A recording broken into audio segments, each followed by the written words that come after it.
Assalamualaikum warahmatullahi wabarakatuh. Waalaikumsalam Waalaikumsalam warahmatullahi warahmatullahi wabarakatuh. Waalaikumsalam warahmatullahi wabarakatuh. Nah, selamat pagi anak-anak. Bagaimana Selamat kabarnya hari pagi, ini, Pak Pak Guru? Guru. Alhamdulillah, Baik, alhamdulillah. Pak. Ya, semoga kita selalu dalam keadaan yang sehat, kemudian selalu dijauhkan dari hal yang buruk gitu ya. Amin. Udah berdoa belum tadi? Belum, Pak. Oh ya, baiklah. Eh, Sugiman, coba dipimpin teman-teman yang untuk berdoa. Siapa? Apa? Untuk memulai kegiatan bersama ini, teman-teman mari kita berdoa masing-masing. Berdoa dipersilakan. Berdoa selesai. Nah, baik, terima kasih Sugiman ya. Nah, kemudian saya absen dulu ya. Untuk Wiki, ada? Wiki kemana ini? Tidak ada ya? Oh, sedang ke kantin mungkin Pak itu Pak. Oh ya, kita tunggu saja. Fitri ada, Fitri? Ada Pak. Sugiman ada ya? Ada Pak. Eka, ya. Edi ya, sudah terlihat. Ada, Pak. Lia, Hadir Pak Guru. ya ada. Hendika ada. Ramadan ada. Irma. Kusna kemana ini tadi? Sama Wiki ya? Ke kantin mungkin ya? UKS, Pak. Oh iya ya, sakit ya? Sakit Pak, tadi pingsan. Iya, Pak. Baiklah, kita Besok acara, doakan semoga teman kita kembali sehat. Kemudian Ahmad Subhan sudah ada ya, baiklah. Kali ini kita akan belajar mengenai materi yang kemarin sudah sedikit saya sampaikan, yaitu Aufklärung. Saya harap kalian sudah membaca terlebih dahulu dari rumah gitu ya. Kemudian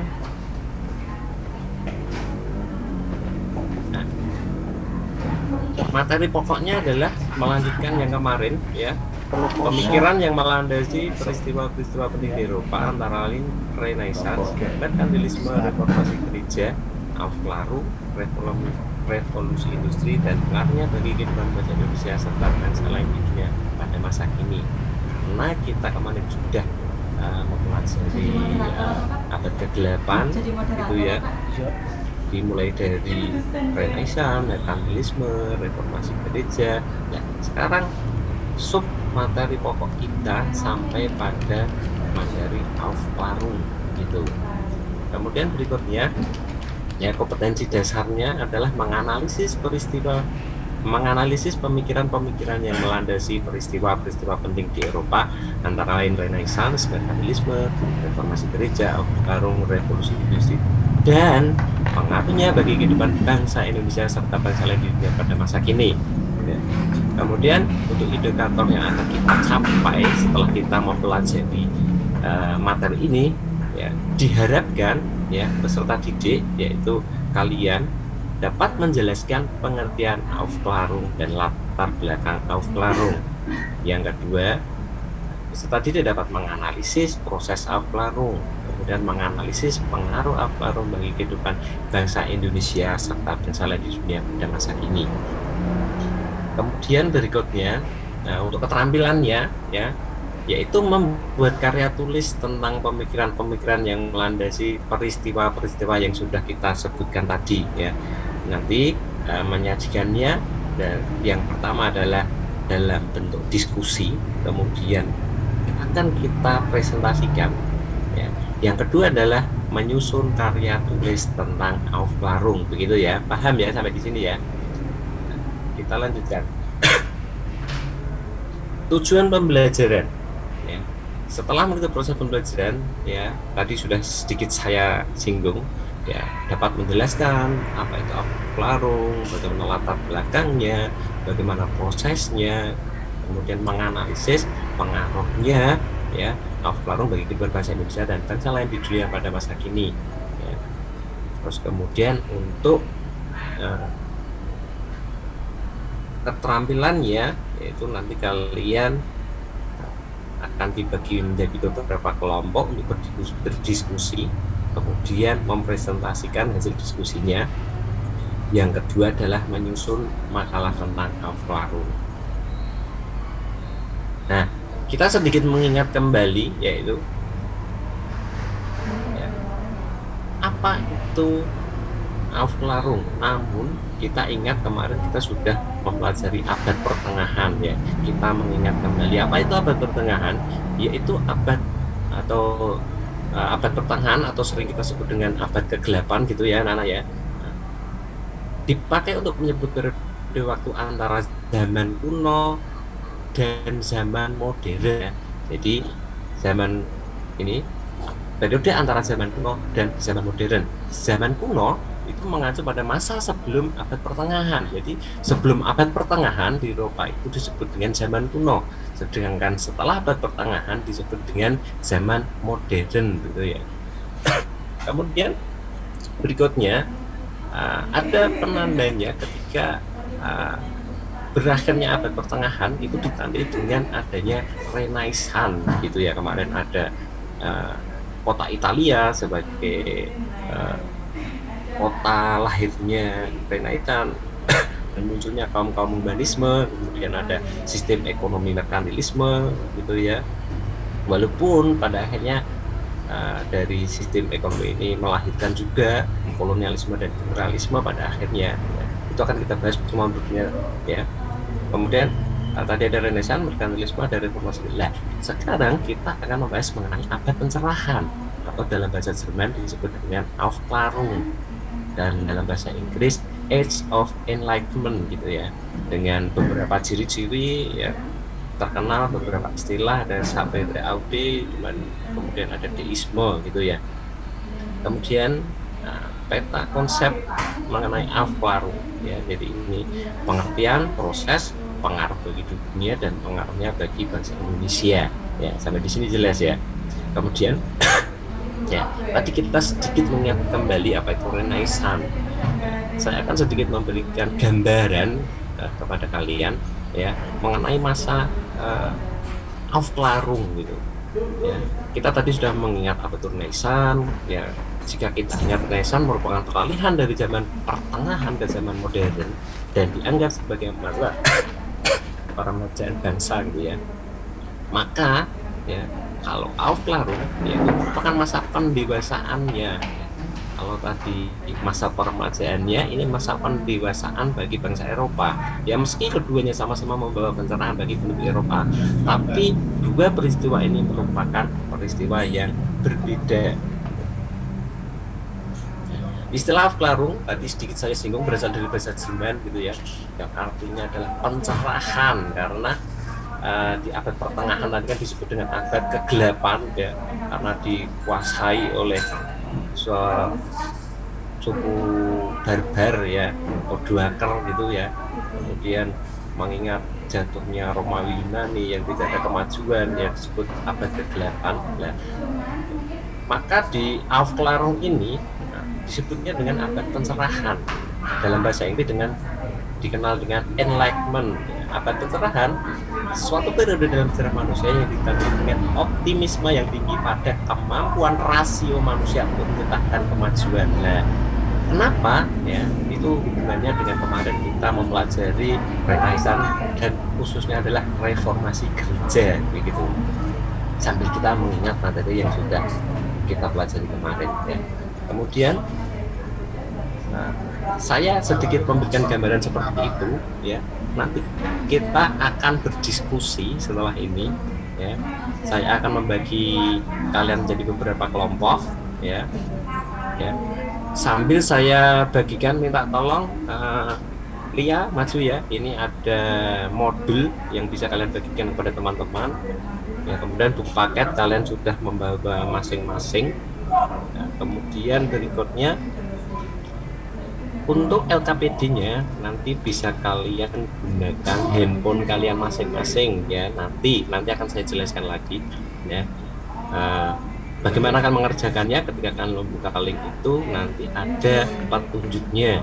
Ya, kemudian bagaimana cara mencari materi yang akan kalian kerjakan ya. Tadi ada PowerPoint yang nanti akan saya kirim di grup kelas WA kita. Kemudian ada modul, ada buku paket, kemudian ada materi dari saya, nanti juga saya kirim linknya ya dari Microsoft Office Suite. Kemudian ada video dari YouTube ya. Sekarang saya bagi dulu kelompoknya ya. Nah, saya akan bagi secara heterogen ya. Jadi saya akan membagi kelas ini menjadi 4 kelompok. Ya. Kelompok 1 membahas tentang pengertian Aufklärung dan latar belakang Aufklärung. Nanti akan dikerjakan oleh Vicky, Fitri, dan Sugiman. Kemudian kelompok 2 membahas tentang proses Aufklärung, akan dikerjakan oleh kelompok 2 yaitu Eka, Edi, dan Lia ya. Kemudian kelompok 3 tentang pengaruh Aufklärung bagi kehidupan bahasa Indonesia ya. Ini karena tinggal 4 orang dan masih ada 2 kelompok, jadi 2 kelompok begitu nggak apa-apa ya? Bisa ya anak-anak ya.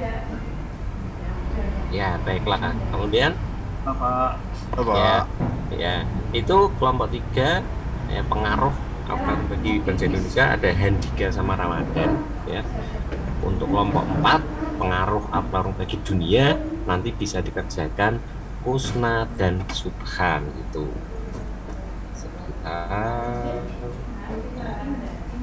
Ini link materinya nanti bisa kalian kerjakan sambil membuka, mungkin kerjasama dengan temennya ya. Yang satu bisa dari buku paket, yang satu dari modul, dan yang lainnya dari link yang sudah saya berikan ini ya.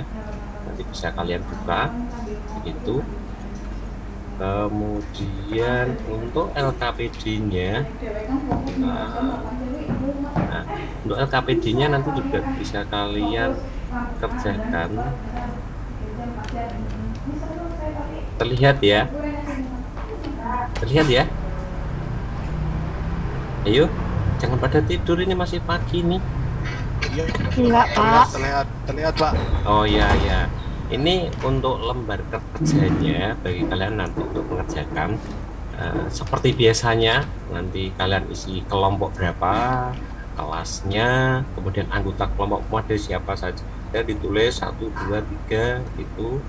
Kemudian materi yang dipelajari kalian mendapat bagian yang apa tadi ya, nanti tulisan di sini ya. Untuk nomor 5 ini tujuan pembelajaran ya, tadi sudah saya ceritakan, ini tidak perlu diisi ya, ada keterangannya. Dan alat bahan sudah tadi saya singgung. Nah, ini petunjuknya di sini ya. Kemudian hasilnya lah di sini kalian nanti akan bagaimana? Oh ternyata koneksinya sedang. Oh ya. Lanjut, Bapak. Ya, nggak apa-apa ya. Ini nanti untuk hasil kegiatannya ya, kalian akan menuliskan di sini ya. Bisa berupa tabel, gambar, atau bisa dalam bentuk deskripsi juga. Kalau deskripsi nanti bisa kalian jawab di sini ya, enter your answer, ini kalian jawab di sini berupa deskripsi. Kemudian jika berupa tabel atau gambar bisa kalian upload begitu ya. Nanti uploadnya di sini. Dua-duanya juga boleh ya, jadi semakin lengkap semakin baik. Dan yang terakhir nanti kesimpulan dan kalian kirim kepada Pak Guru gitu ya. Jelas ya? Ada pertanyaan sampai di sini? Ada pertanyaan? Aman Pak. Oke, baiklah, saya beri waktu 10 menit. Saya beri waktu 30 menit untuk mengerjakan ya. Saya harap tidak bercanda, kerjakan dengan serius. Ya, kemudian semoga nanti waktunya cukup untuk presentasi semuanya gitu ya. Sekarang silahkan untuk dikerjakan. Siap ya mengerjakan ya? Baiklah, silahkan Siap, dikerjakan Pak. sekarang. Ya. Ya, silahkan dikerjakan mulai dari sekarang. Saya tunggu.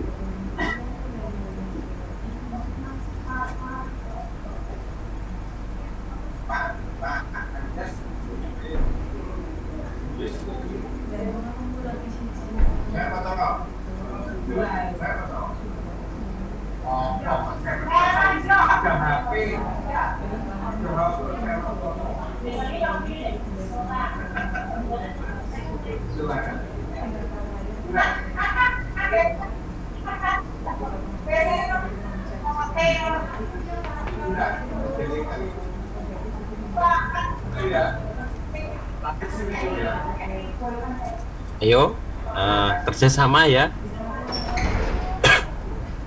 Itu Sugiman jangan bercanda mulu tuh ya. Kasihan tuh Wiki sama Fitri, serius itu. Iya Pak, siap Pak. Ya Pak Sugiman baik orangnya kok. Iya, baik. Kerjasama, pokoknya intinya adalah kerjasama ya. Iya Pak. Yes. Numpang nama. Ya. Nggak boleh seperti itu ya, kasihan temennya.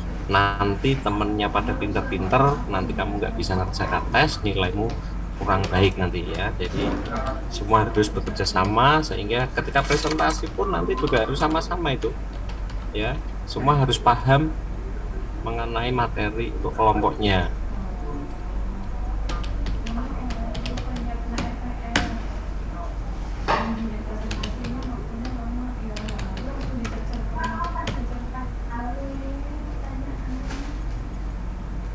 Nanti kalau sudah selesai kalian kirim, maka saya akan rekap kerjaan kalian ya, untuk saya nilai ketika kalian presentasi diskusi. Nanti saya akan memberikan nilai untuk kalian ya, secara kelompok dan individu ya. Jadi ini nilainya ada kelompok ada individu ya, jadi jangan enak-enakan titip nama ya.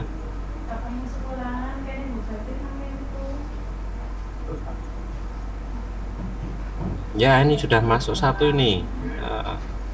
Handika dan Ramadan sudah selesai nih.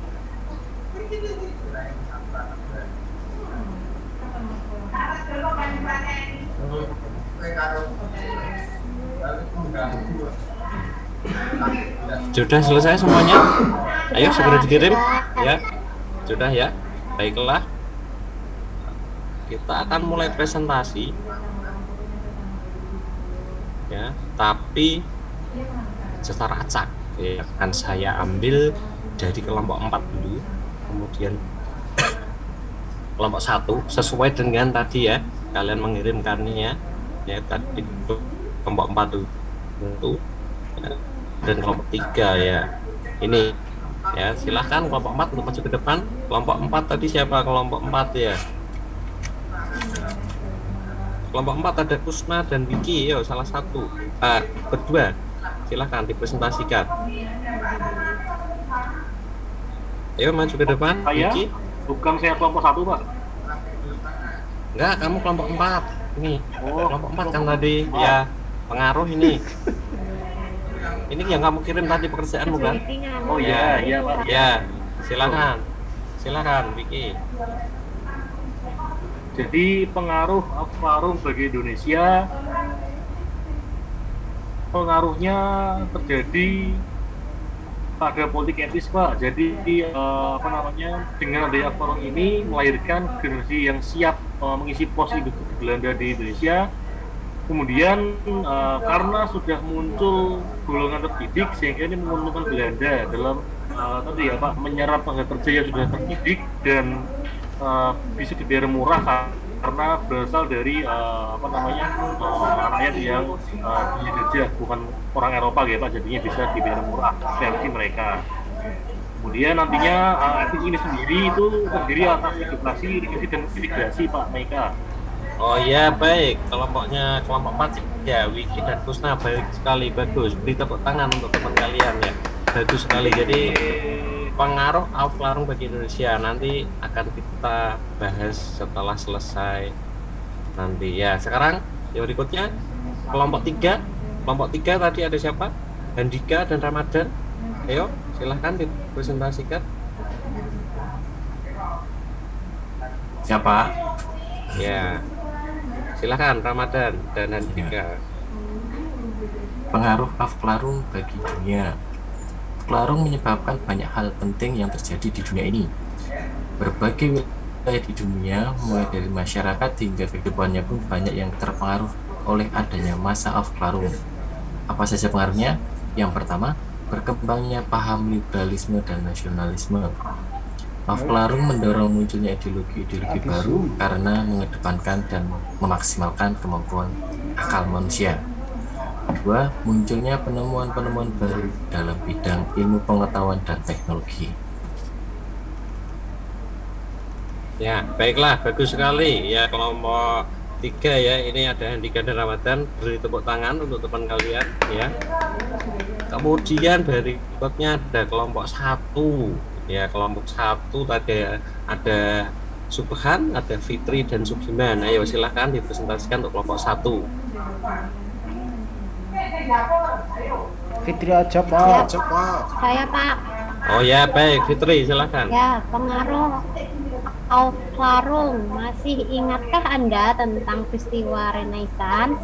Jika masih, Renaissance merupakan peralihan dari zaman pertengahan ke zaman modern dan dianggap sebagai masa peremajaan bangsa. Maka peristiwa Aufklärung merupakan masa pendewasaan bagi bangsa Eropa. Meskipun keduanya sama-sama membawa pencerahan bagi penduduk Eropa, tapi ternyata dua peristiwa itu merupakan peristiwa yang berbeda.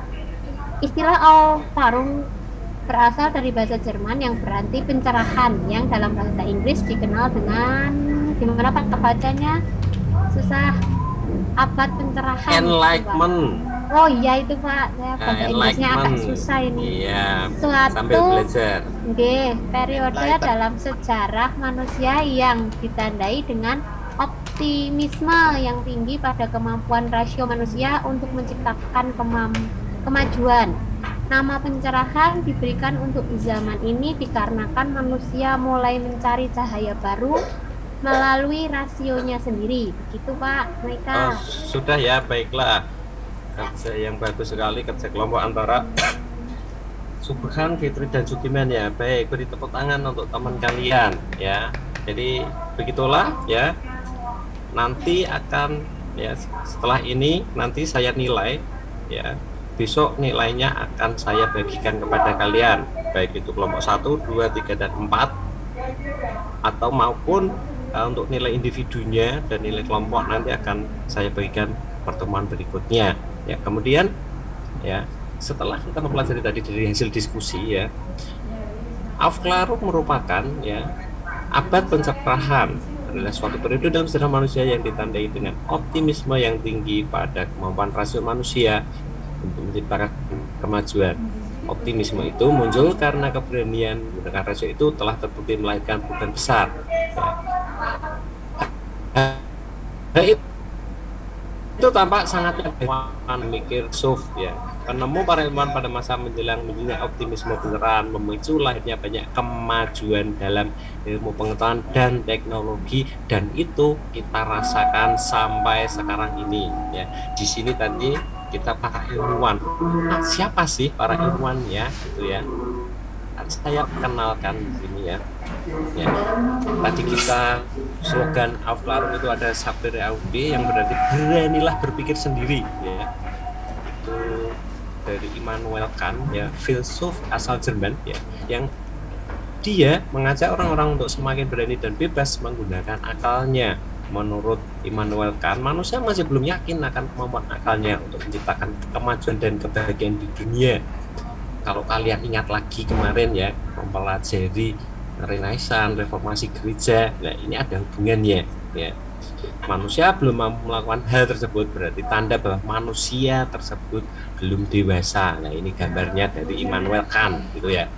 Kemudian berikutnya ya, siapa saja tokoh-tokoh yang berpengaruh dalam Aufklärung gitu ya. Itu ada yang pertama dari Inggris, yang kedua dari Perancis ya. Ini dari Inggris ada Francis Bacon, kemudian John Locke dan Isaac Newton ya. Biasanya yang paling terkenal itu kalian kenal dari SD, SMP itu Isaac Newton gitu ya. Ada yang tahu menemukan apa tuh Isaac Newton itu? Salah satu, ada yang tahu? Apel, Pak. Apel. Apelnya kenapa? Jatuh, Pak. Ya, terus kemudian apelnya jatuh kenapa? Ayo Eci. Dimakan, Pak. Bukan dimakan, yang enggak begitu. Jadi Oh, bukan. jadi secara betul sekali, namun tidak seperti itu persepsinya, yaitu Isaac Newton itu ya dia punya pengalaman duduk-duduk gitu ya, kemudian di bawah pohon apel ada apel jatuh ya. Itu kalau pemikiran orang pada zaman itu merasa itu merupakan kehendak Tuhan begitu ya. Tapi Newton ini berpikir gitu, ya tidak kehendak Tuhan ya. Itu ada sebuah gaya ya, ada sesuatu yang menyebabkan itu terjadi yang kita kenal dengan gaya gravitasi begitu ya. Nanti silahkan dicari kalau kalian pengen tahu lebih lanjut ya, dibaca materi yang saya kirim tadi ya, dalam link suite tadi sudah lengkap ya, siapa Francis Bacon, apa yang dikatakan John Locke, Isaac Newton ya. Jadi tidak selalu harus Pak Guru yang memberikan, menjelaskan ya. Jadi kalian mencari sendiri dari sumber-sumber yang tadi sudah disediakan, itu sudah ada, kalian baca lagi. Jika ada pertanyaan maka nanti dapat ditanyakan ya, kita pecahkan bersama-sama begitu ya. Kemudian yang kedua dari Prancis ada Jean-Jacques Rousseau dan kemudian Voltaire ya, tadi ini sudah dibaca oleh teman kalian gitu ya. Nah, untuk berikutnya maka kerja kalian sama, kelompoknya masih sama, yaitu berarti nanti ini dikerjakan di luar jam pembelajaran ya, yaitu membuat makalah ya, membuat makalah mengenai apa yang kalian diskusikan dan presentasikan ke kelompok kalian tadi ya. Jika dalam diskusi dan presentasi masih ada hal-hal yang belum bisa disampaikan ya, karena tadi waktunya kurang ya, maka ada beberapa hal yang belum bisa dimasukkan atau belum ditemukan, nanti bisa ditambahkan dalam makalah tersebut lebih lengkap lagi ya. Jangan lupa untuk kelompok 1 Ahmad Subran Firdaus Santudiman membahas pengertian Aufklärung dan latar belakang. Kelompok 2 Eka Edilia membahas proses Aufklärung. Kemudian kelompok 3 itu ada Handika Ramadan ya, membahas Aufklärung bagi kehidupan bangsa Indonesia. Kemudian Kusna dan Wiki membahas mengenai pengaruh Aufklärung bagi dunia pada masa kini. Ini dibuat makalah dengan sistematika penulisan ya, karya ilmiah yang baik dan benar begitu ya. Jelas ya. Ya. Kemudian berikutnya ya, saya harap nanti saya akan memberikan materi berikutnya, yaitu lanjutan dari Aufklärung tadi ya, tadi sudah saya perlihatkan ya, karena kita belajar pencerahan sekarang ya.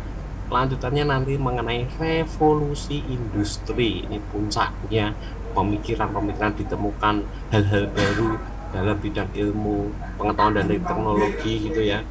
Ya, nanti di rumah silahkan dibaca lebih dahulu sehingga pertemuan besok ya kita bahas bersama-sama ya. Sampai di sini ada pertanyaan ya, karena ini waktunya tinggal sedikit lagi nih. Ada pertanyaan? Nah, baiklah, kalau begitu cukup kita akhiri pertemuan kita hari ini ya. Semoga tetap semangat belajar, rajin membaca gitu ya. Raih cita-citamu ya setinggi-tingginya apapun itu ya, cita-cita tentunya yang positif begitu, dan tetap jaga kesehatan ya gitu. Iya Pak. Cukup kita akhiri pertemuan kita hari ini. Assalamualaikum warahmatullahi wabarakatuh. Waalaikumsalam warahmatullahi wabarakatuh. Selamat pagi ya. Selamat pagi Pak.